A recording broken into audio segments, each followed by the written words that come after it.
Buenas tardes a todos, bienvenidos a este set directo en el que vamos a repasar las principales novedades presentadas en el Congreso de la ADA.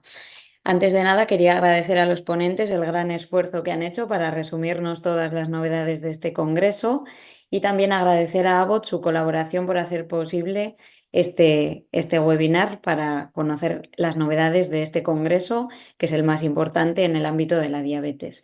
Y por supuesto, gracias a todos por conectaros. La sesión va a tener una duración de 1 hora. Primero atenderemos a los ponentes y a sus 3 resúmenes y al final tendremos un tiempo para las preguntas. Tenéis ya activado el chat para las preguntas y las podéis ir haciendo a lo largo de toda la sesión.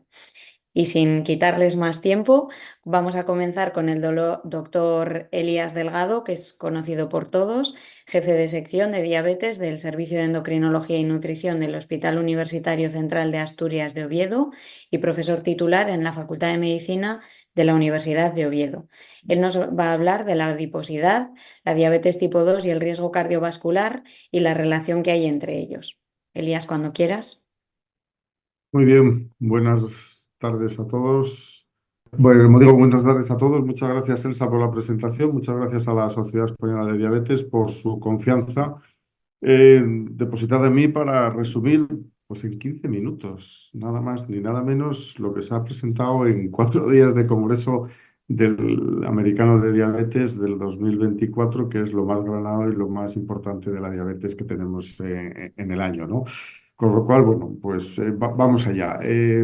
Realmente este es el tema que me han dado para enfocarme en este punto. No es que vaya a hablar exclusivamente de este concepto, pero sí que centrara mis resúmenes en las charlas que tendrían que ver un poco con este tema. Bueno, estas son mis declaraciones de intereses en cuanto corresponde al mundo de la diabetes. Y claro, yo no quería empezar sin centrar un poco el tiro, ¿no? ¿Cuáles son todos los congresos siempre tienen unos temas importantes que giran alrededor de los cuales gira la mayoría de las presentaciones? Para mi manera de ver, este año ha sido estos cuatro, ¿no? La obesidad ha sido uno de los ítems fundamentales en cuanto a prevención, diagnóstico, tratamiento, cómo podemos acercarnos a ella de una manera más específica, que no nos baste exclusivamente el índice de masa corporal. El otro concepto es la medicina de precisión, tanto en diabetes tipo 1 como en diabetes tipo 2. Y como no, el tercer tema realmente relevante e importante que no va a faltar desde ahora en los años venideros es el mundo de la tecnología y sobre todo de la inteligencia artificial. A mí ese concepto de los gemelos digitales realmente es que me ha sorprendido, ¿no?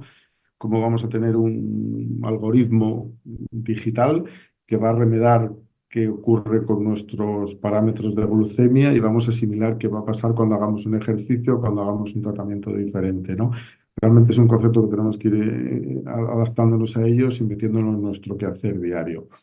Y para mí el último, el cuarto tema realmente relevante es el nuevo escenario que tenemos que enfrentarnos los endocrinólogos y los diabetólogos en el escenario de la diabetes mellitus tipo 1, y sobre todo en estadios tempranos, ¿no?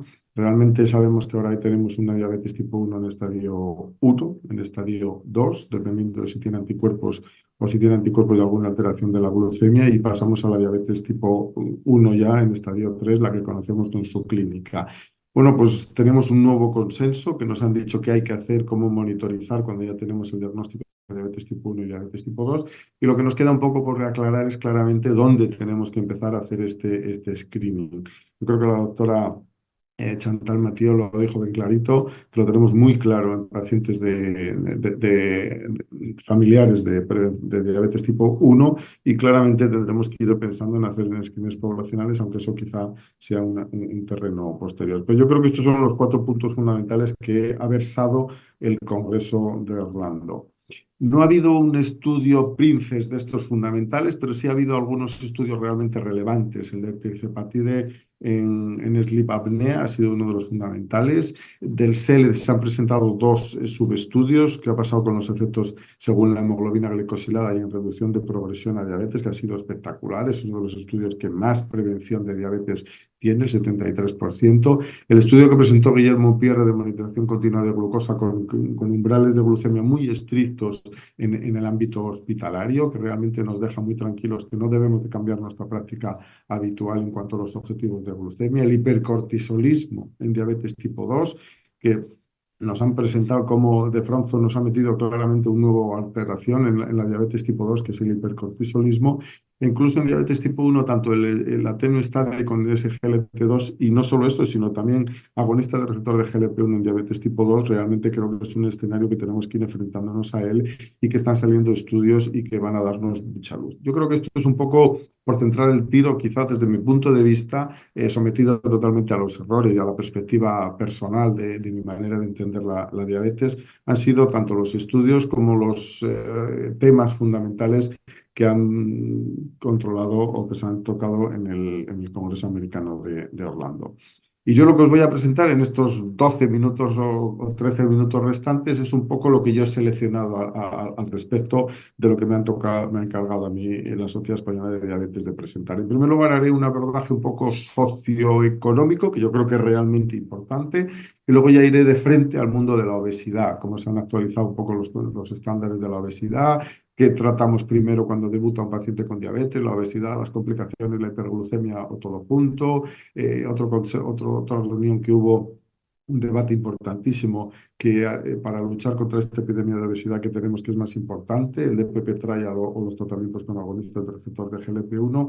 Y yo creo que la única mesa así fundamental en cuanto al tema que se me ha encargado a mí, que es la obesidad e identificadores precoces de riesgo, tanto de la enfermedad cardiovascular, pero sobre todo de la insuficiencia cardíaca. A ver, entramos en materia. Yo creo que la inauguración para mí fue rompedora y yo hacía tiempo que no veía una inauguración tan sorprendente y quizá tan crítica con la sanidad americana. Fue un cardiólogo, Robert Califf, comisionado por la FDA, que empezó diciendo la paradoja americana. O sea, somos líderes en la nueva tecnología, pero estamos totalmente sin conseguir, errando en los objetivos fundamentales. Y para mí esta diapositiva lo resume todo, cómo en función del gasto per cápita y la expectativa de vida que tienen los distintos países. Como Estados Unidos, con esas prácticamente $9.000 por persona en cuanto a la atención sanitaria, consigue una esperanza de vida de 79 años frente a otros países que con mucho menos, por ejemplo, como España, fijaros que está ahí a la cabeza con $30.000, consigue una expectativa de vida superior. Es decir, yo creo que la atención sanitaria universal, esta manera de entender la atención sanitaria que tienen los países, es fundamental a la hora de conseguir los recursos. No solo hay que ser líderes en tecnología, sino que la implicación y la socialización de la atención sanitaria es realmente importante.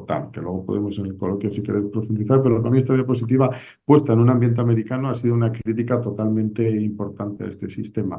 Él dijo claramente que la obesidad estaba siendo una auténtica pandemia en Estados Unidos. Fijaros cómo el 43% de las personas adultas y el 19% de los jóvenes tienen obesidad. No lo dijo, pero lo dejó caer, que todos los ingestas de alimentos ultraprocesados probablemente podría estar debajo de este incremento de la obesidad.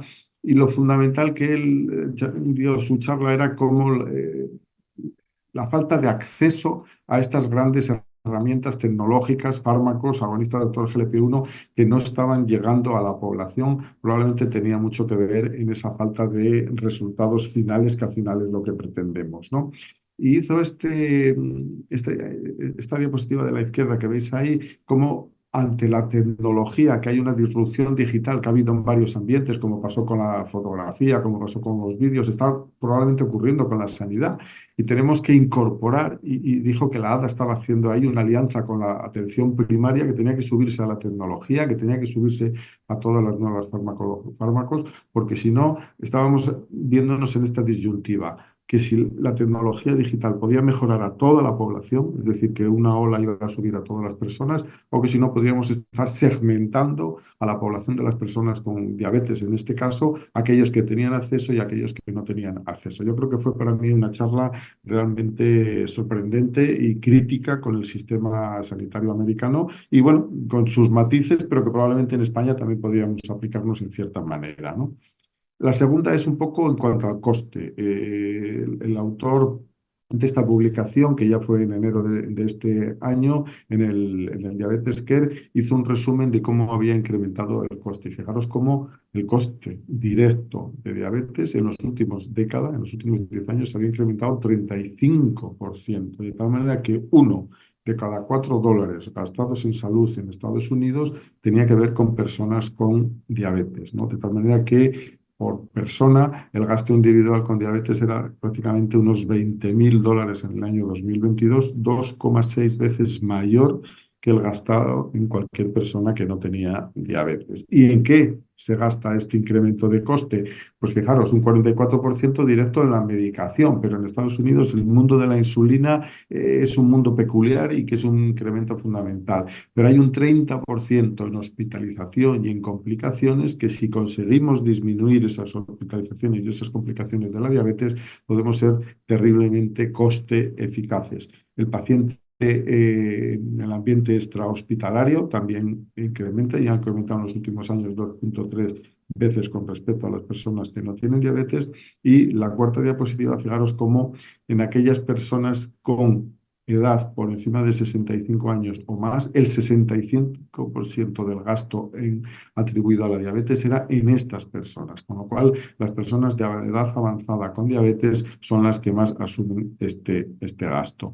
Fijaros cómo la insulina se ha triplicado en los últimos 10 años, el otro resto de la medicación 1,6 y se ha doblado el resto de la medicación. Y aquella persona que tiene una insuficiencia renal o tiene una enfermedad cardiovascular, una enfermedad periférica, el 30 o el 28% de ese coste, de ese gasto, es atribuible a el tener diabetes. Por lo tanto, realmente el coste en la diabetes está siendo importante y tenemos que intentar por todos los medios disminuir las complicaciones que suponen el mayor gasto en la persona con diabetes versus a la persona que no tiene diabetes.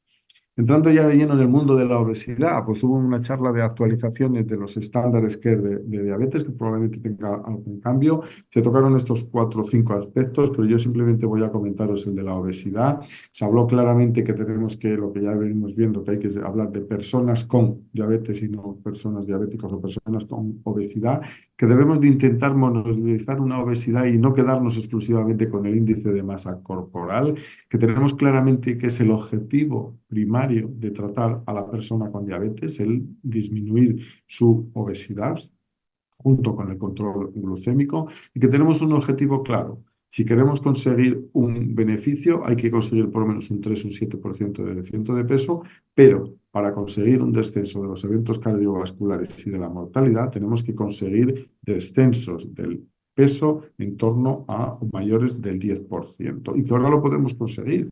Tenemos claramente 3 medicaciones potentes, concretamente las 2 últimas, la semaglutida y la tirzepatide, en que hablaron de claramente sus potencias y que debemos de considerarlo como el tratamiento de preferencia para la persona con diabetes y con obesidad, agonistas del receptor de GLP-1 o agonistas duales como son la semaglutida o el tirzepatide y que debemos de intentar no caer en la inercia. Veréis luego en otra charla cómo se hizo gran hincapié en esto. Si una medicación no funciona, probablemente tenemos que ir a una tercera medicación, incluso acordamos claramente también de la cirugía, de tal manera que incluso al revés, si la cirugía está ya hecha y ha habido una recidiva en su incremento en el peso, considerar adicionar claramente fármacos para ese tratamiento de la obesidad. La siguiente mesa es un gran debate que hubo sobre paciente que debuta con diabetes, sobre qué debemos de versar nuestro tratamiento fundamental, sobre la obesidad, sobre evitar las complicaciones, revertir o hacer que la diabetes remita o control de la glucemia. Y hubo 4 auténticos primeras espadas en este tema, pero yo creo que claramente el éxito, como veréis luego, lo hizo un ponente que estaba, que no era ponente, que era un oyente que estaba en la sala que os presentaré luego en una diapositiva. Annie Jastrefov defendió claramente que la primera línea de tratamiento debía ser centrar el tratamiento en obesidad. Así nos lo dicen nuestros estándares care de la diabetes. Nuestro objetivo primario debe ser manejar la obesidad, manejar el tratamiento médico para la glucemia, pero haciendo hincapié en aquellos que disminuyen el peso con los objetivos que hemos comentado anteriormente, fundamentalmente por encima de ese 10% para disminuir los eventos cardiovasculares, porque sabemos que es ahí, en ese 10-15%, donde se reduce el riesgo cardiovascular e incluso por encima del 15% incluso podemos conseguir la remisión de diabetes y el resto de los beneficios que produce la obesidad. Y hizo esta pregunta, es decir, habló de un paciente que tenía su glucemia, que tenía su diabetes, que tenía su hipertensión, que tenía su lípido, y cuando reflejamos, ¿por qué estamos tratando la diabetes, la hipertensión y la hiperlipemia y no tiene nada dirigido contra la obesidad? Pues claramente hoy día tenemos fármacos que pueden ser muy eficaces no solo para el control de la glucemia, sino para el control de la obesidad, y tendremos que ir dando pasos, como ocurre en este paciente. Por ejemplo, pasó una época con el aglutide, de la aglutida pasó a semaglutide, y al cabo de estos 2014 al 2021 se consiguió una bajada claramente de su índice de masa corporal, a la vez que se consiguió una bajada de la hemoglobina. Pero primer concepto, si en diabetes tipo 2 ponemos un fármaco y no va, añadimos un segundo fármaco. Si este segundo fármaco tiene efectos secundarios, lo quitamos y ponemos un tercer fármaco.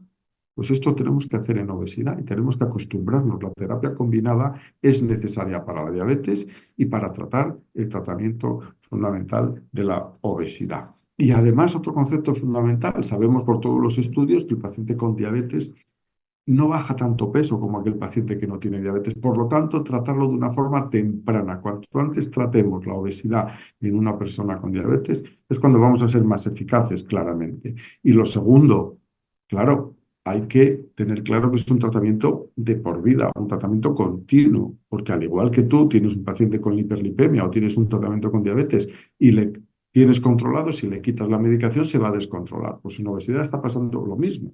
Y esos conceptos que realmente son un poco novedosos, que ya no son tan novedosos, pero bueno, aquí en esta charla lo recalcaron fundamentalmente, es lo que tenemos que incorporar en nuestro tratamiento de la obesidad. Y el segundo aspecto, o el último aspecto que habló, fue el de la adherencia. Son fármacos que, bueno, este paciente concretamente, que es motilcepartide, parecía en el ensayo, después del ensayo lo dejó, sube claramente, y tenemos que volver a poner otro tratamiento para conseguir disminuir el evento. La potencia de los fármacos contra la obesidad que tenemos ahora mismo son espectaculares. Semaglutide 2,4, un 16, un 17%, tirzepatide un 22%, pero es que vamos a tener muchos más todavía. Y fijaros un poco esta diapositiva ya famosa de la doctora Yastrebov, dónde estamos y lo que nos puede venir en los años venideros. Y no solo eso, sino que está claramente demostrado que no solo bajamos peso, que disminuimos claramente eventos cardiovasculares como el SELE, disminuimos insuficiencia cardíaca, disminuimos insuficiencia renal con el FLOW y disminuimos sleep apnea, como nos ha presentado en este congreso, tirzepatide. Por lo tanto, ella acaba diciendo que debemos de ir a la raíz del problema y no ir por tapando agujeros, poniendo tiritas, si queremos conseguir el beneficio fundamental. Por lo tanto, tratar la obesidad primero es lo fundamental. La siguiente compañera de la presentación habló de las complicaciones, cómo debemos disminuir las complicaciones. Bueno, yo creo que hice una charla bastante moderada en este aspecto. El tercer ponente hizo una alegoría de la remisión de la diabetes, fundamentalmente con dietas muy, muy, muy, muy estrictas, que son eficaces, pero yo creo que son impracticables en la práctica diaria para la gran población. Y el último ponente, que fue David Nathan, que nos defendió claramente el beneficio de disminuir la glucemia, disminuir el control glucémico para disminuir complicaciones. Hizo una core del DCCT, también de la COR, etcétera, y dijo que era fundamental disminuir la glucemia. Veis aquí cómo en función de la hemoglobina glicosilada podemos conseguir disminuir complicaciones. Y esta fue su conclusión. Pero como os decía, para mí la intervención fundamental de esta charla la hizo Julio Rosenthal, que se levantó y le dijo a David Nathan: a ver, tú eres un anticuado, que realmente eso de la glucemia está bien, pero hoy día tenemos que ir a un tratamiento de la obesidad, que es la que está detrás de todo este problema, y si queremos ser eficaces, tratarla de una forma mucho más eficaz. Julio, la verdad es que hace unas intervenciones súper potentes, y bueno, alguien que se atreva a decir al famoso David Nathan, que se ha quedado anticuado en sus conceptos, es realmente, para mí fue rompedor y levantó un murmullo en toda la sala realmente importante. Eh, ya la siguiente mesa en este ámbito de la obesidad fue también un poco en la misma línea, ¿no? ¿Cómo podemos conseguir vencer esta epidemia de diabetes y obesidad? haciendo hincapié en el Diabetes Prevention Program, con un estricto control de las medidas higiénico-dietéticas y estilo de vida, o usando agonistas de GLP-1. Bueno, pues David Marrero dijo claramente que, hombre, está claro que los nuevos fármacos son mucho más potentes, pero desde un punto de vista de salud pública, el tema es mucho más complicado, ¿no? Y la obesidad hay que comprenderla y tratarla como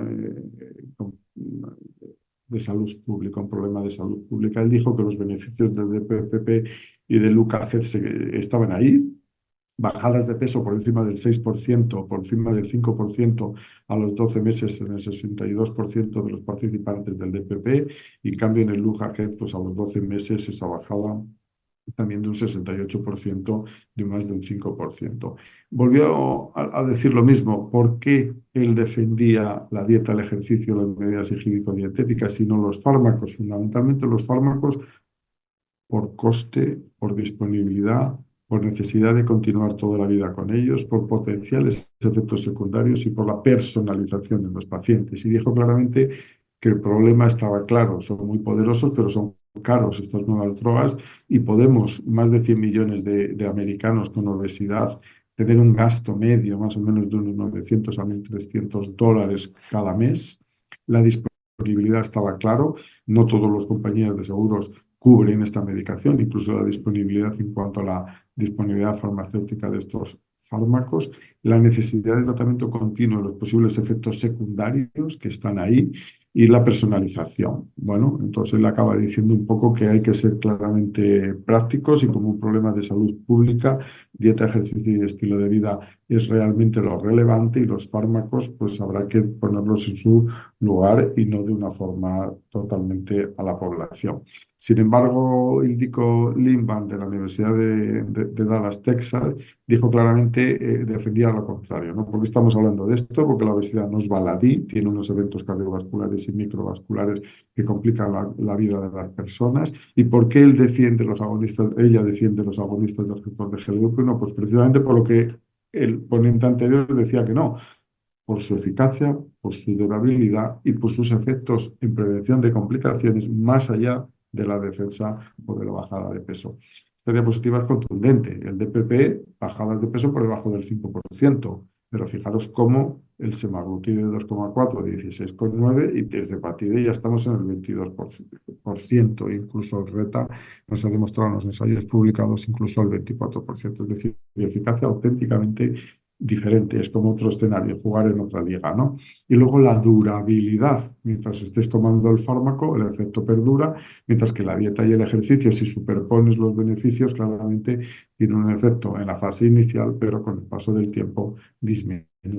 Y luego, sobre todo, lo que más hizo hincapié es que no solo es bajada de peso, sino tenemos ya claramente evidencia contundente que disminuye el MACE, que disminuye la insuficiencia cardíaca, que disminuye la insuficiencia renal, la enfermedad hepática metabólica, el sleep apnea, la osteoartrosis, incluso todas las causas de mortalidad. Y fue poniendo ejemplos de cada uno de ellos. Con el SELE, disminución de un 20% del MACE, una disminución de la insuficiencia cardíaca de fracción preservada, disminución de la insuficiencia renal con el flow, incluso subanálisis del SELEC también disminuyeron los eventos renales. Tenemos datos ya no solo de enfermedades degenerativas, incluso en disminución de enfermedad de Parkinson con el tirzepatide, la disminución del sleep apnea, la resolución de la enfermedad hepática metabólica con el survodutide, incluso con el SELEC, la incidencia acumulada de muerte por cualquier causa. Por lo tanto, acaba con estas dos diapositivas, que es verdad que las medidas higiénico-dietéticas son negativas, son necesarias en medidas higiénico de estilo de vida y dieta, pero lógicamente si queremos potencia y queremos disminuir complicaciones, tenemos que claramente acordarnos de los fármacos. Y ya la última presentación que yo quería un poco compartir con todos vosotros es ya la que tenga más relación con el mundo de la obesidad y riesgo cardiovascular. Está claro que el índice de masa corporal es lo que hemos usado hasta ahora y tiene una clara relación con la enfermedad cardiovascular y con la insuficiencia cardíaca. A más índice de masa corporal, más insuficiencia cardíaca y más eventos cardiovasculares.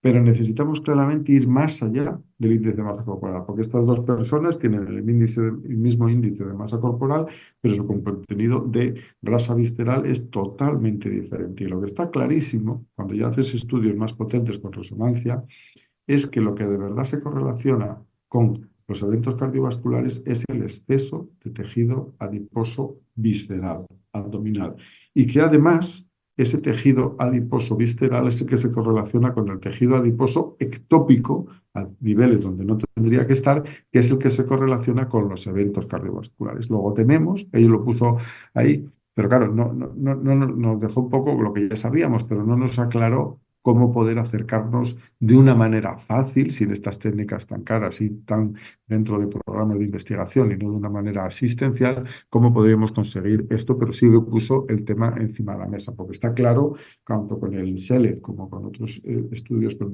la cirugía cardíaca, que disminuyendo obesidad abdominal, visceral, conseguimos disminuir los eventos cardiovasculares. Por lo tanto, sigue estando ahí esa necesidad de tener que acercarnos de una manera más selectiva, más específica a qué paciente es obeso abdominal, obeso ectópico, que es el que se correlaciona con tiene más riesgo cardiovascular, y en ese tenemos que cargar las cintas de la prevención.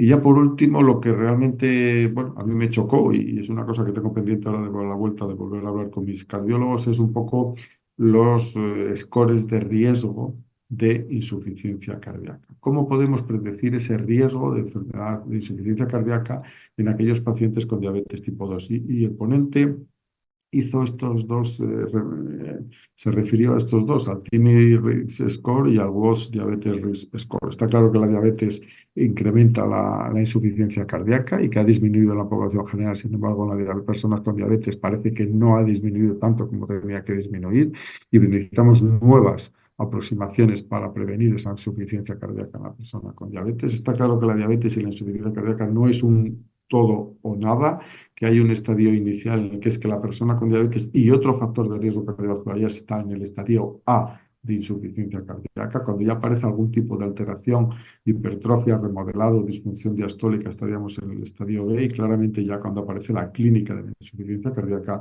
estaríamos en el estadio C. Por lo que necesitamos es identificar de forma temprana esos pacientes de alto riesgo para prevenir que progresen a esa insuficiencia cardíaca de forma clínica. Y él habló de estos dos, el TIMI Risk Score. En el TIMI lo que cuenta es si has tenido una insuficiencia cardíaca previa, la fibrilación auricular, la enfermedad arterial coronaria, la insuficiencia renal, la microalbuminuria, etcétera, y un máximo score de 7. Sin embargo, la crítica es que no es un riesgo de incidencia, no es un score de incidencia de insuficiencia cardíaca, sino más que bien de hospitalización, y que a veces todo el mundo de la macroalbuminuria, de la insuficiencia cardíaca, realmente no lo tenemos.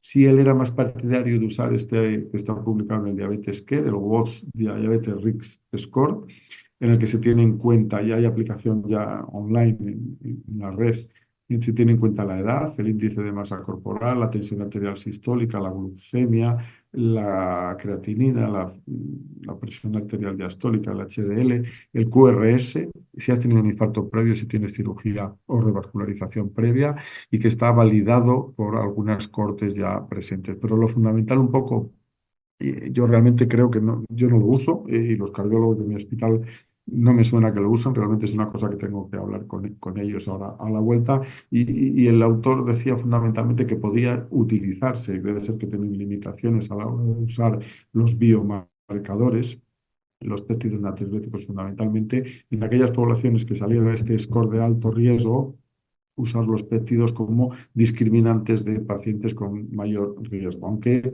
realmente yo creo que esto nos puede modificar poco el qué hacer, pero sí creo que es importante el cargar las tintas en ese riesgo de los pacientes con diabetes tipo 2 de insuficiencia cardíaca, que tenemos que actuar con ellos cuanto antes. Y bueno, esto fue un poco lo que dijo, que ese biomarcador en aquellos que dieron alto riesgo sería fundamental para centrar aquellos pacientes de intermedio o alto riesgo cardiovascular en que tendríamos que cargar un poco las cintas. Y bueno, realmente esto es un poco lo que yo quería compartir con vosotros. Es muy complicado resumir todo el congreso en esto, pero bueno, era un poco lo que yo quería resumir con vosotros. Adelante, Elsa. Bueno, muchas gracias, Elías, por tu resumen súper completo. Y vamos a pasar al siguiente punto. Contamos para él con la doctora Virginia Bellido, que también es conocida por todos, endocrinóloga en el Hospital Universitario Virgen del Rocío y con especial dedicación a la diabetes. y a ella le pusimos un tema un poco complicado que se titula ¿Hay algo que debamos saber sobre los efectos adversos de las terapias antihiperglucémicas y cómo gestionar esa información en la práctica clínica? Y nos intentará dar, en la medida de lo posible, porque vamos un poco justos de tiempo, de lo que se habló sobre el manejo de la diabetes tipo 1 en estadios precoces, porque tuvo bastante presencia en este congreso, como nos dará en unas pinceladas Virginia. Cuando quieras, Virginia. Muchas gracias, Elsa. Mientras comparto la presentación, aprovecho para dar las gracias a los organizadores por la invitación, por supuesto a los patrocinadores, a la SED y a todos los que están escuchando. Y efectivamente, como ha comentado Elsa, voy a intentar hablar de los efectos adversos de las terapias antihiperglucémicas y algún mensaje clave para aplicar en la práctica clínica de lo que trasladaron en este congreso. Y como bien dice Elsa, como una parte importante del congreso, y ha comentado Elías, ha sido el manejo de la diabetes tipo 1 en estadios precoces, dar también unas pinceladas de lo que se presentó. Comienzo resumiendo una sesión titulada Off-Target Effects de tratamientos para la diabetes y trataré de resumir lo que hablaron de los ISGLT2 y los agonistas del receptor de GLP-1. De los ISGLT2, el ponente, el doctor Goldenberg, hizo un repaso de los efectos adversos relacionados con el propio mecanismo de acción de estos fármacos, haciendo hincapié sobre todo en que si no son severas, es decir, si son leves, moderadas las infecciones genitourinarias, no debemos suspender estos fármacos, sino tratarla y continuar el tratamiento. Y luego se basó sobre todo en los efectos adversos que denominó off-target no relacionados con el mecanismo de acción. Todos ellos raros, la cetoacidosis diabética, las fracturas óseas o las amputaciones fundamentalmente o solo vistos con canalizocina en el estudio Canvas, la gangrena de Fournier muy rara y el fallo renal agudo en lo que finalmente se ha demostrado beneficio. Con respecto a mensajes que dio para mitigar estos efectos adversos, fundamentalmente destacar en las cetoacidosis diabéticas, trasladó el mensaje de suspender los ISGLT2 en enfermedades agudas, especialmente ante la presencia de cetosis, y suspender también los ISGLT2 aproximadamente 3 días antes de cirugías o procedimientos invasivos. Y para el riesgo de amputaciones de miembros inferiores, que como digo, solo se ha demostrado con canalizocina en el estudio Canvas, planteaba suspenderlos en el momento en el que haya una úlcera activa en el pie. En cualquier caso, puso de manifiesto el riesgo, el beneficio, cardiorrenal de estos fármacos que está muy, muy, muy, muy por encima del riesgo de estos efectos adversos mínimos que puedan tener. Siguiendo con los agonistas del receptor de GLP-1, trataré de resumir lo que se presentó en esta misma sesión y en otra mesa que hubo específicamente dedicada a efectos adversos, en este caso de los GLP-1, en el tratamiento de la obesidad. Como muchas de las cosas son comunes también al efecto antihiperglucemiante, lo resumiré de manera conjunta.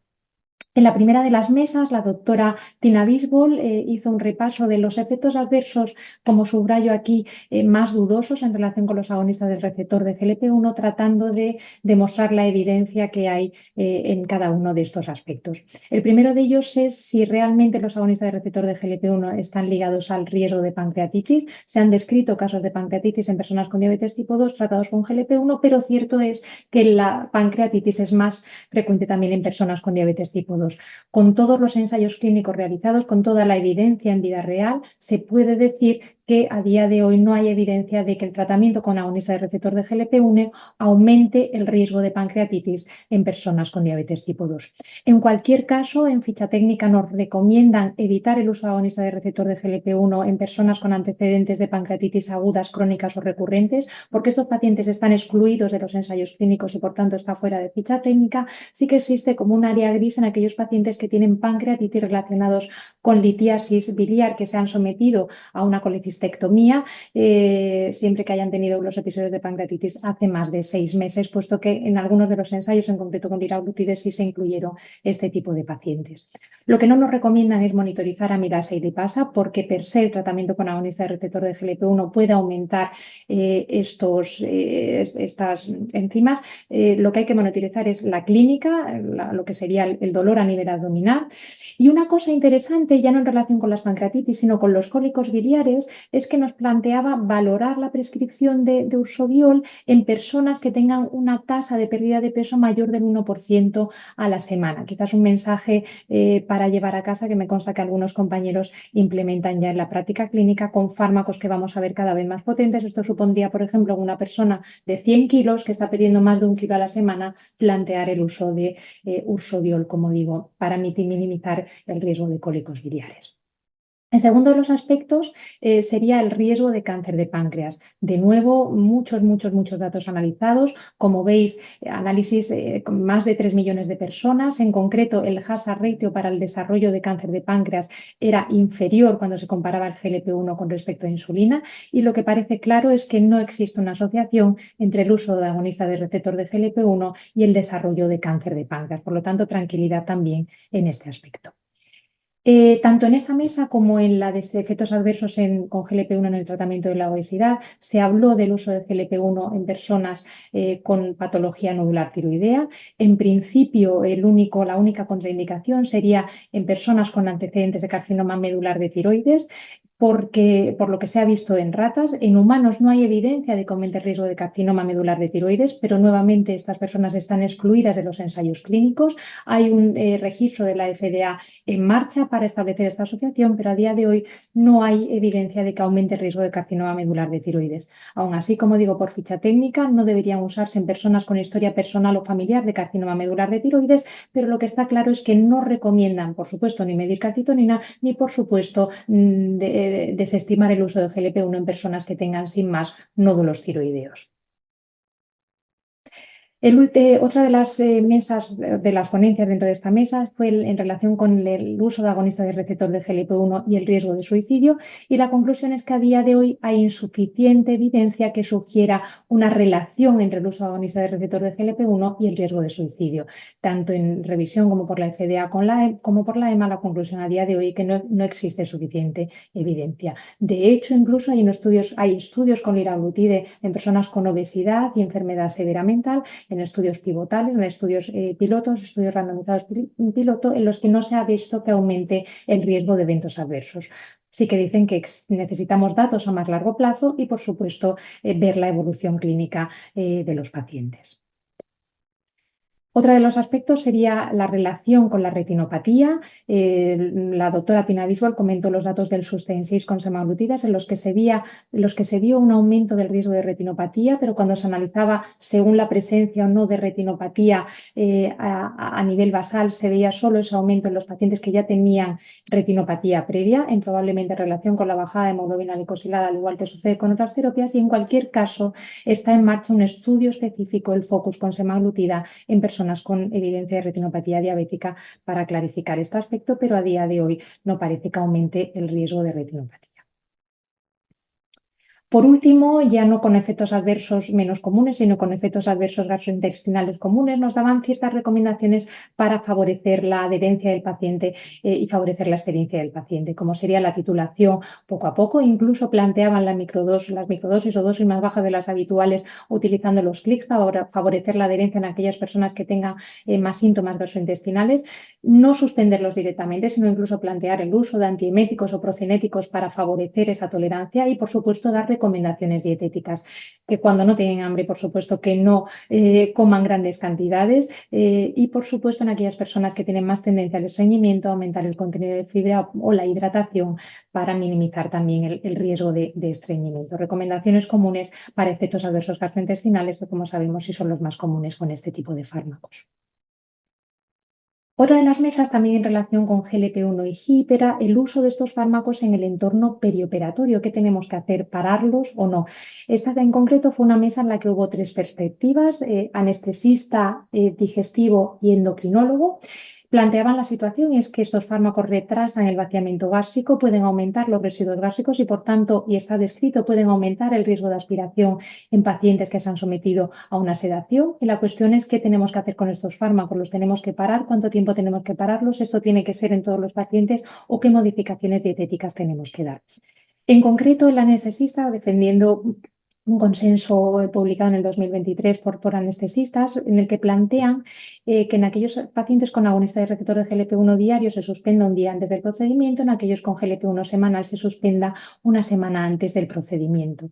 Esto parece que es difícil porque no se sabe exactamente cuánto tiempo antes habría que suspenderlo para que realmente se minimice ese riesgo del retraso del vaciamiento gástrico. Por lo tanto, los gastroenterólogos defendían más que no tiene sentido parar tantos procedimientos porque el paciente no haya suspendido el fármaco, sino que sugieren una aproximación individualizada, sobre todo tener en cuenta aquellos pacientes que pueden tener más riesgo, como aquellos pacientes que tengan síntomas gastrointestinales, en cuyo caso podría tener un papel la ecografía transgástrica para demostrar si hay residuo o no gástrico, y parece que la dieta líquida el día antes del procedimiento, fundamentalmente hablando de procedimientos endoscópicos, endoscopia o colonoscopia, podría tener un papel en minimizar el riesgo de un residuo gástrico incrementado que pueda aumentar el riesgo de aspiración. Por su parte, el endocrinólogo hacía hincapié en lo que he comentado, en que no se sabe realmente cuánto tiempo antes habría que suspender el agonista del receptor de GLP-1 para minimizar ese efecto del retraso en el vaciamiento gástrico. Por lo tanto, que no tendría sentido suspenderlo en todos los pacientes. Sí que recomendaría identificar pacientes que pudiesen estar en situación de riesgo, que serían pacientes en fase de titulación, pacientes que tengan muchos síntomas gastrointestinales o pacientes que tengan otros agentes que puedan aumentar el riesgo de aspiración, como podrían ser los opiáceos, o pacientes con un diagnóstico previo de gastroparesia. En esos casos, pues habría que probablemente hacer una valoración individualizada, planteaba discutirlo incluso con el equipo de anestesistas, de cirujanos o de digestivos en función del procedimiento que se fuese a hacer. Planteaban también esos ajustes de recomendaciones dietéticas, planteando también la dieta líquida los días antes del procedimiento, y en cualquier caso que probablemente tengamos que ir estableciendo protocolos a medida que vamos ganando evidencia para minimizar el riesgo de complicaciones en el entorno perioperatorio con estos fármacos. Otra de las mesas hablaba del uso de fármacos con categoría X en el embarazo, en mujeres en etapa preconcepcional. Y en concreto, una de las ponencias dentro de esta mesa hablaba también del uso de GLP-1 en etapas preconcepcionales.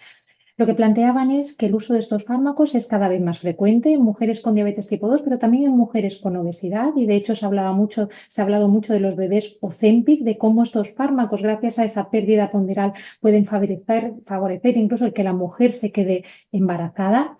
Hay datos en animales, pero decía que estos datos son difíciles extrapolarlos a humanos porque la exposición que va a tener el fármaco en humanos es mucho menor que la exposición que tendría en los animales por la manera en la que atraviesan la placenta y la exposición que tiene, que la mayoría de los riesgos descritos también en animales provienen de una pérdida de peso significativo. Y lo que sí que está claro es que tenemos que tener en cuenta los efectos adversos que podríamos tener al suspender estos fármacos. Uno, el propio efecto derivado de la hiperglucemia, porque sabemos que existe un riesgo claramente relacionado con el mal control glucémico y el riesgo de complicaciones, y otro, el riesgo del exceso de peso. De hecho, presentaban un póster en el Congreso en el que comparaban mujeres que se quedaban embarazadas y que habían tenido GLP-1 previo al embarazo y lo suspendían, y mujeres que nunca habían tenido tratamiento con GLP-1, y veían que aquellas mujeres que habían suspendido el tratamiento con GLP-1 tenían una mayor ganancia ponderal durante el embarazo, con las consecuencias que esto puede tener. Presentaban también datos de un trabajo reciente publicado en el JAMA, de una cohorte grande de pacientes de varios países del norte de Europa y también de pacientes de Israel, en el que se ve cómo en mujeres con diabetes pregestacional, diabetes tipo 2 pregestacional, la exposición aumenta el riesgo de efectos adversos fetales, pero cuando hacen un metaanálisis ajustado por edad, obesidad y año de nacimiento, ven que en concreto el uso agonista de receptor de GLP-1, cuando lo comparan con la insulina, no aumenta el riesgo de malformaciones congénitas en mujeres con diabetes tipo 2 pregestacional. Por lo tanto, datos que tranquilizan y que tendremos que ir viendo a lo largo de estos años, porque cada vez va a ser más frecuente la exposición a estos fármacos en periodo preconcepcional. Por último, como decía, habiendo constituido una parte importante del Congreso, voy a dar unas pinceladas de lo que se ha hablado de estadios precoces de diabetes tipo 1. Se ha hablado de ello en varias mesas. De estadios precoces hablamos de estadios 1 y 2 de la diabetes tipo 1. Estadio 1, que serían personas con 2 o más autoanticuerpos y normoglucemia. Estadio 2, personas con 2 o más autoanticuerpos y ya cifras de glucemia basal alterada, de disglucemia. Se ha hablado de screening, realmente a quién tendríamos que hacer screening, familiares, personas con alto riesgo genético, población general, como se está haciendo en algunos países como Italia. Lo que sí planteaba, o lo que sí, la idea que tenemos que tener en mente es que, por ejemplo, solo el 5-15% de las personas con diabetes tipo 1 que se diagnostican realmente son familiares. La mayoría de los casos son personas de población general. Si le hacemos autoanticuerpos a familiares de diabetes tipo 1, lo que está descrito es que el 95% de los casos van a ser negativos. En aquellas personas que tienen un autoanticuerpo positivo, la progresión, el riesgo de desarrollar múltiples autoanticuerpos en 5 años es de solo el 22%. Y lo que sí que está claro es que aquellos que tienen 2 o más autoanticuerpos van a tener un riesgo del 100% de evolucionar una diabetes tipo 1 clínica, un estadio 3, a lo largo de la vida. Se habló mucho de los aspectos psicológicos en cada una de las sesiones en las que se abordaba este tema, por lo que puede suponer, el impacto que puede suponer el diagnóstico de una diabetes tipo 1 en un estadio presintomático, pero también de las ventajas que puede tener. Se ha demostrado que en aquellas personas que se diagnostican en un estadio precoz mediante screening pueden tener menor hemoglobina glicosilada, menores requerimientos de insulina al diagnóstico y, sobre todo, quizás de las cosas más importantes, una menor incidencia de cetoacidosis, fundamentalmente en población pediátrica donde la incidencia de cetoacidosis sigue siendo muy elevada. ¿Y qué hacer con estas personas que se diagnostican de diabetes tipo 1 en estadios precoces? Bueno, existiría la posibilidad de algún ensayo clínico en centros en los que hayan ensayos clínicos, o cuando tengamos disponible teplizumab, ya disponible en Estados Unidos, siendo el primer fármaco que ha demostrado frenar la progresión a diabetes tipo 1 en sujetos con un estadio 2 de diabetes, es decir, de sujetos con estadios precoces, frena la progresión a una diabetes tipo 1. Por lo tanto, posibilidades que ojalá tengamos pronto. En cualquier caso, ahora mismo, ¿qué haríamos con una persona que diagnosticamos en estadios precoces? Se ha presentado y publicado a la vez el consenso de monitorización de estadios precoces en diabetes tipo 1, publicado en Diabetes Care, en Diabetología, y lo que nos establecen en este consenso no es cómo hacer el screening, sino cómo monitorizar a las personas que diagnosticamos en estadios precoces. Varias posibilidades de monitorización: glucemia, sobrecarga, hemoglobina glicosilada, monitorización continua de glucosa. Aquí pongo, por ejemplo, lo que presentaron en adultos en concreto, y, por ejemplo, en adultos que estuviesen en un estadio 2, por ejemplo, de diabetes tipo 1, monitorizar mediante hemoglobina glicosilada cada 6 meses, más otra de las posibilidades que sería o bien monitorización, recomienda monitorización ciega, o bien controles de glucemia capilar, o bien una sobrecarga. Si la hemoglobina glicosilada tuviese un incremento de más del 10% a lo largo del tiempo, en ese caso plantear una sobrecarga. ¿Qué datos de monitorización continua de glucosa nos podrían sugerir que estamos evolucionando? En un estadio 2, tiempo por encima de 140 mayor del 10%, estadio 3, tiempo por encima de 140 del 25%, siempre que se use la monitorización continua de glucosa durante un periodo de al menos 5 o 7 días, y tendríamos que, por supuesto, confirmarlo con otro criterio diagnóstico, sobre todo en personas que estuviesen asintomáticas. Y con esto, pues, un breve resumen de lo que quería contar de este congreso de la ADA.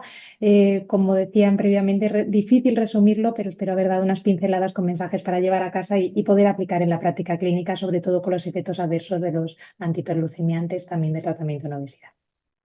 Muchas gracias. Muchas gracias, Virginia. Muy interesante también todo lo que nos has resumido.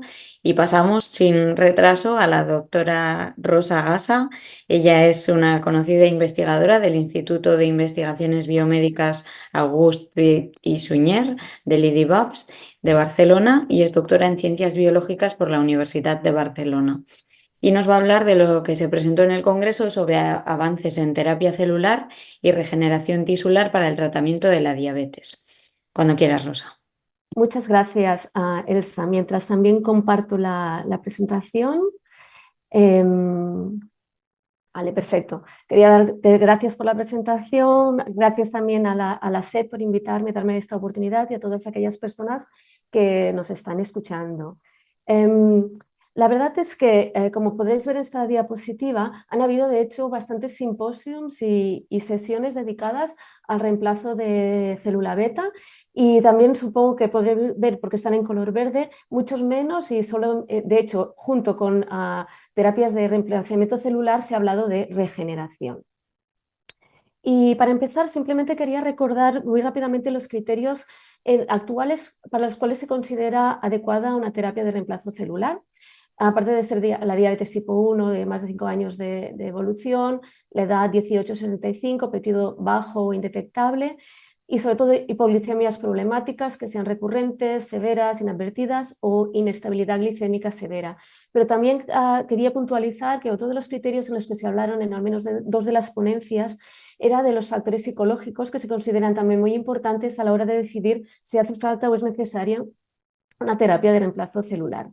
De la misma manera, también me quería hacer hincapié en una apreciación que se hizo en varias de las charlas, y es que incluso cuando trasplante celular, sea de islotes de donantes, sea de islotes derivados de células a madre, no generen una cantidad suficiente de insulina que permita eliminar las necesidades de insulina exógena, estos niveles basales bajos de insulina en general pueden ser ya suficientes para evitar las hipoglucemias y también para lograr una mayor estabilidad glucémica. Y esto, sin duda alguna, mejora ya la calidad de vida de los pacientes y también disminuye el riesgo de complicaciones. Por tanto, es una apreciación que vale la pena tener en cuenta.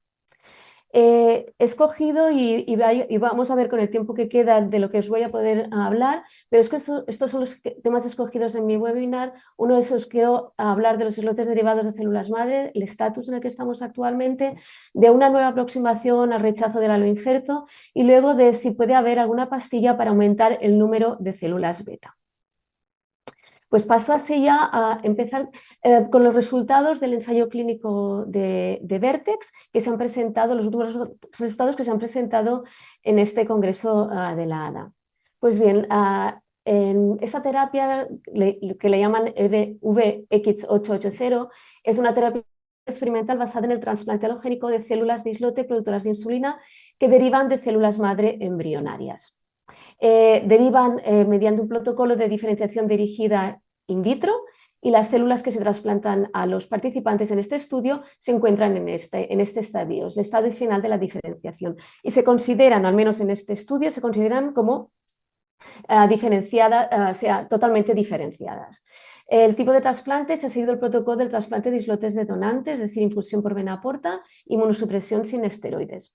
Entre los criterios de inclusión, aparte de diabetes tipo 1, de la edad de nuevo 18-65 años, hipoglucemias inadvertidas y 2 o más episodios de hipoglucemias severas en el año previo al screening o a la inclusión en este estudio. Y los endpoints del estudio fueron el primario, el porcentaje de participantes que no tuvieran hipoglucemias severas entre los días 90 y el mes 12, con hemoglobinas glicadas de menores de 7% o con una reducción del 1% respecto a la basal. Y como endpoint secundario eran el porcentaje de aquellos participantes que estaban libres o independientes a la insulina, al menos en un tiempo, entre el mes 6 y el mes 12. Es un poco la cronología del estudio y simplemente destacar que el marzo de 2021 empezó lo que se llama la parte B, que es con la dosis completa de islotes derivados de células madre, una dosis similar a la o equivalente a la que se administra con islotes de donantes. Justo en noviembre de ese mismo año salió una noticia en el New York Times en el que se describía o se hablaba de que el primer paciente que había recibido este trasplante llevaba libre de insulina exógena durante 6 meses. Esto tuvo mucha repercusión mediática. En octubre del año pasado, en el Congreso de la ISD, se presentaron los resultados de los primeros 6 participantes, que eran muy positivos, pero en enero justo de este año se anunció la muerte de o el fallecimiento de 2 de los participantes. Uno de ellos, el paciente que había salido, o sea, que se había anunciado en el New York Times. Por tanto, se paró temporalmente este estudio, pero ha proseguido en la actualidad y ahora explicaré un poco el qué. Y lo que han presentado en el ADA han sido los resultados de 12 participantes que llevan como mínimo 150 días de seguimiento tras el trasplante y 3 de ellos que ya llevan más de un año. Pues bien, los resultados son estos. Respecto a la producción de insulina endógena medida como péptido C, todos ellos presentan esta producción en cantidades clínicamente relevantes y con respuesta a la ingesta, al menos en 2 o 3 de los ejemplos que mostraron, no indicaron si fueron todos. Todos ellos sí que presentan un mejor control glucémico con un tiempo en rango superior al 70%, hemoglobina glicada menos de 7%, eliminación del día 90 después del trasplante y una reducción o eliminación de la insulina exógena en la visita más reciente en 10 de los 12 participantes, lo cual es bastante o muy positivo. Y en cuanto a los endpoints, como solo hay 3 participantes que han superado el año, pues se basa en los 3 participantes, pero básicamente el endpoint primario se ha cumplido un 100% y el endpoint secundario también se ha cumplido un 100%. Pero una parte importante era el perfil de seguridad de este producto, sobre todo después del fallecimiento de 2 pacientes. Bien, pues en este congreso se informó de que las 2 muertes no tenían o se consideraban no relacionadas con el producto. La primera se consideraba relacionada con una infección consecuencia de unas complicaciones de una cirugía de senos nasales y que había sido electiva y debido al tratamiento con altas dosis de esteroides antes y después de esta cirugía y que de hecho estaba prohibido por el protocolo. La segunda muerte tiene relacionado con una condición previa neurocognitiva debido a un traumatismo craneoencefálico y consecuencia de un accidente de coche. Aparte de estas 2 muertes, en general, todo lo que son los aspectos adversos se consideran en su mayoría leves o moderados, como se puede ver aquí, y la mayoría de ellos siempre relacionados con el régimen inmunosupresor. De los efectos adversos muy severos, ninguno de ellos se consideró relacionado con VX880. Por tanto, este estudio se continúa en estos momentos y de hecho se ha ampliado hasta 37 participantes. Inicialmente se había contemplado solo para 17. Bien, pues a pesar del optimismo y los buenos resultados obtenidos en este estudio, la verdad es que hubieron varias ponencias en las cuales se plantearon si estos islotes que se consideran derivados de células madre, que se consideran funcionalmente diferenciados, si realmente lo son. Y parece ser que las indicaciones dicen que no. Hubo una charla de Jeffrey Millman en la que comparó células o islotes generados con diferentes protocolos de diferenciación disponibles en la actualidad.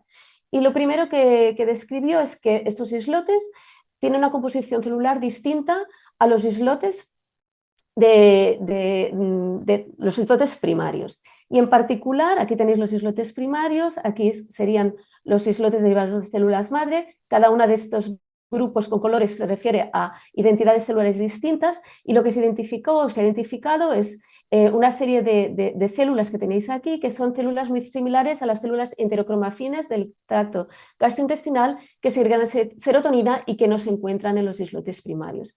Y también un aspecto importante es que estas células enterocromafines se encuentran en todos los protocolos descritos hasta la actualidad.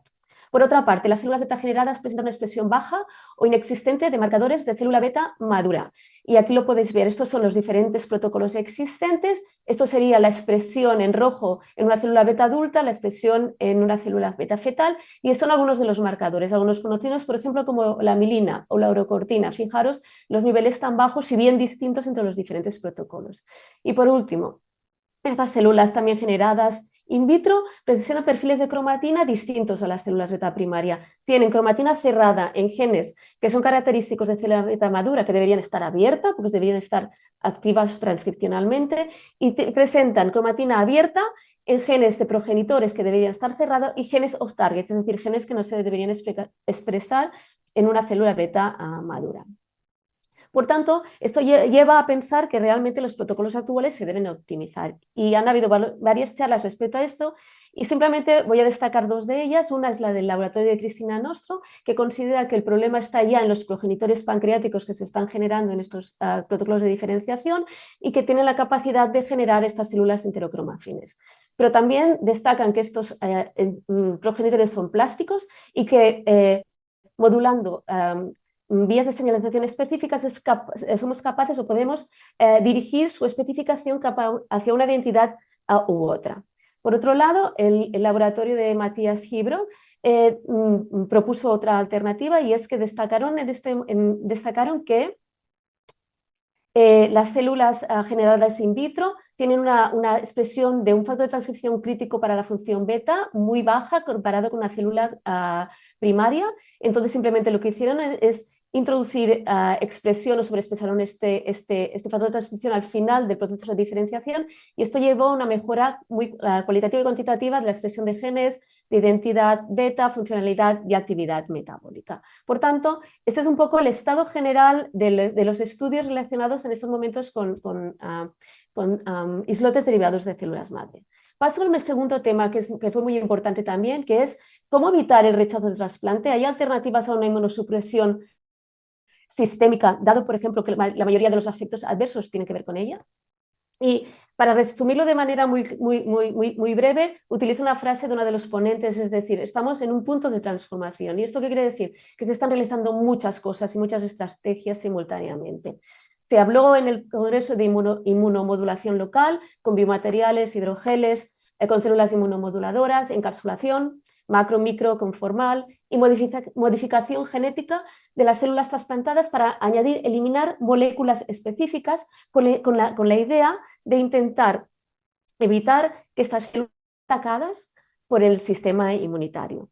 Hubo varias charlas de este tipo. Simplemente quería comentar que Sana Biotech presentó sus células hipoinmunes, se ha publicado muy recientemente este año, y les dejo aquí las referencias por si quieren consultarlo, que básicamente son células en las cuales han eliminado la expresión de algunos genes y las convierten en invisibles al sistema inmunitario. Eso es una de las estrategias tomadas. También hubo alguna charla sobre PDL1 o el ligando de Fas, pero quizá no con los resultados tan prometedores como en el caso de las células hipoinmunes. Pero no voy a hablar de esto, sino voy a hablar de una estrategia nueva, original, y de hecho que al menos con lo que presentaron parece muy prometedora. Y se trata de, en lugar de modificar las células que se trasplantan, vamos a crear un ambiente que le llaman inmunoprotegido. ¿Y cómo se hace esto? Pues se hace básicamente generando unas células que les llaman células supresoras sintéticas, que estas células reconocen o han de reconocer específicamente la célula beta trasplantada, y en respuesta a este reconocimiento van a producir una serie de moléculas inmunosupresoras, es decir, van a actuar a modo de escudo protector. Y esta idea deriva del laboratorio de Wendell Lim en la Universidad de California en San Francisco, que diseñó este tipo de células para tratamiento de tumores, y como pueden ver se ha publicado también no hace mucho tiempo. Y ahora voy a dedicar mínimamente, un minuto si puedo, para explicar este sistema.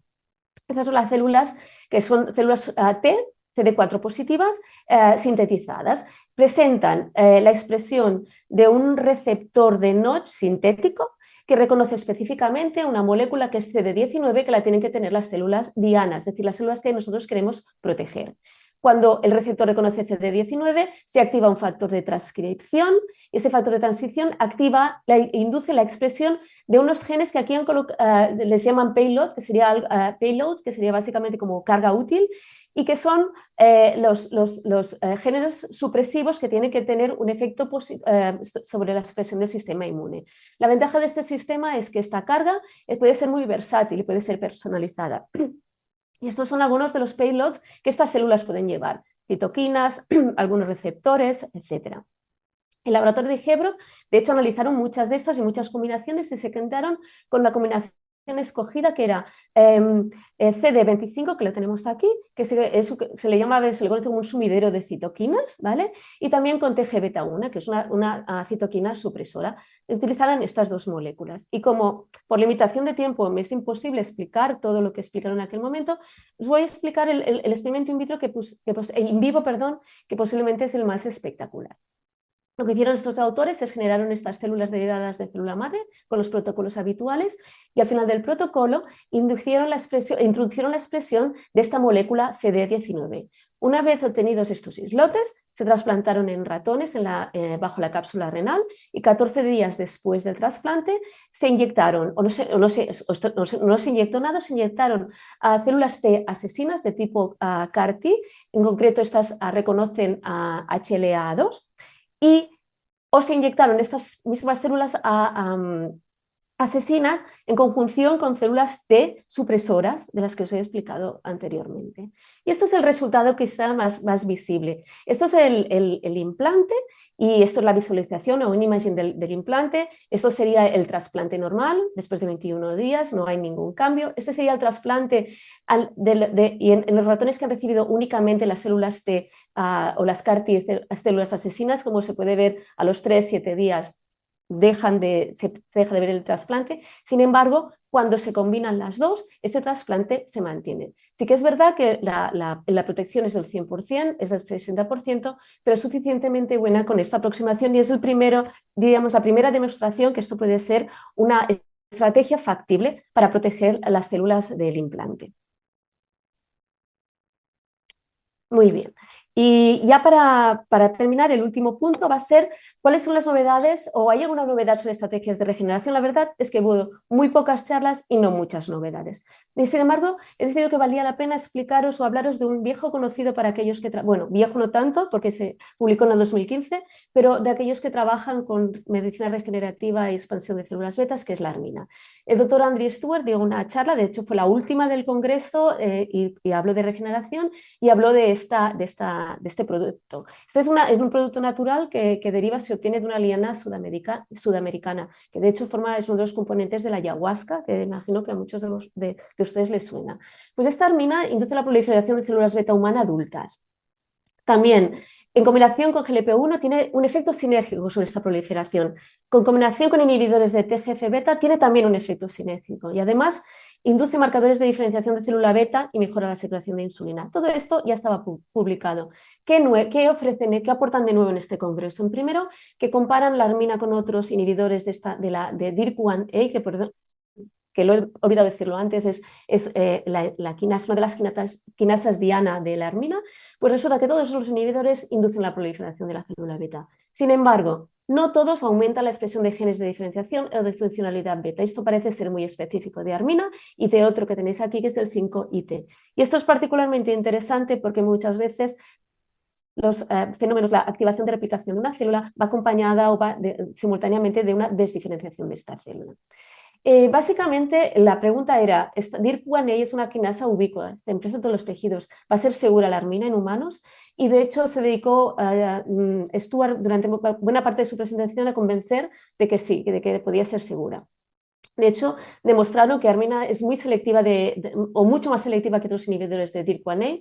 De hecho, solamente tiene como dianas 10 quinasas de esta familia. Los otros inhibidores, algunos tienen de 50 a 200 dianas distintas, no solo de esta familia.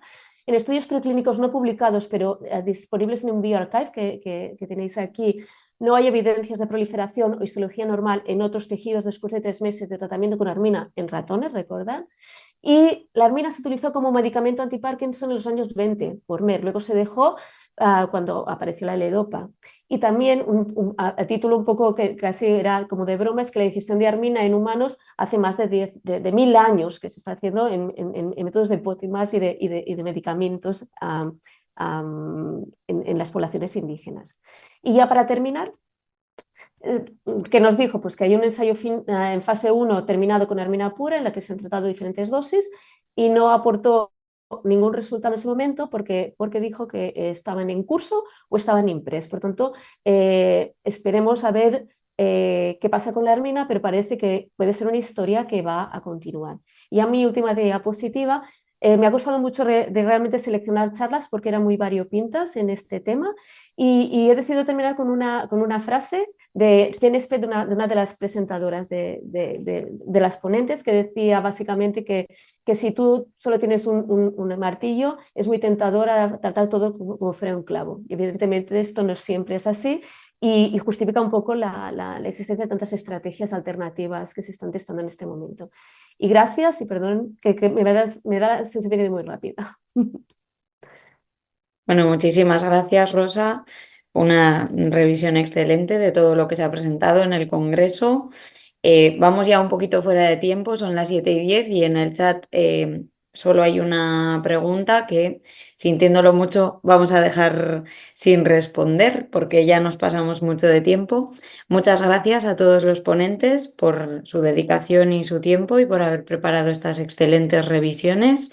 disculpad que no podamos responder a preguntas, pero bueno, por lo que veo en el chat tampoco hay demasiado debate. Así que gracias a Abbott también por su patrocinio de nuevo, y gracias a todos por haberos conectado y por acompañarnos esta tarde. Muchas gracias. Muy bien. Gracias, Buenas tardes, un placer. gracias. Hasta Adiós. luego.